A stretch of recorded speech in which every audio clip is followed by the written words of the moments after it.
Ishlab chiqarishda boshqaruv fakulteti, turizm iqtisodiyoti fani. Mavzuyimiz talabalar tomonidan yashash hududlarining turizm salohiyatini ochib beruvchi videoroliklar tayyorlash.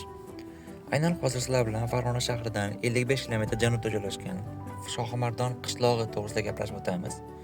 Xususan, Hazrat Ali masjidi hamda hammaga tanish bo'lgan katta soy, ya'ni daradan oqib o'tuvchi soyda bo'lib o'tgan fojia hamda uning ayrim xislatlari to'g'risida qisqacha yoritib boramiz.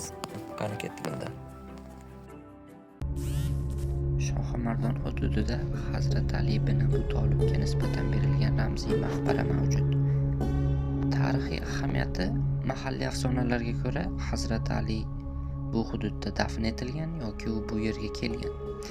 Bu da'vo tarixiy manbalarda qat'iy tasdiqlanmagan bo'lsa-da, mahalliy xalq va ziyoratchilar bu joyni muqaddas deb hisoblashadi. Bu joyni me'moriy tuzilishga keladigan bo'lsak, maqbara yonida masjid mavjud bo'lib, u yerda namoz o'qiladi va ziyoratchilar uchun xizmat ko'rsatadi. Ziyoratgoh sifatida bu yerga har yili yuzlab odamlar tashrif buyurishadi. Ayniqsa diniy bayramlar, Ramazon oyi yoki hayitlarda gavjum bo'ladi.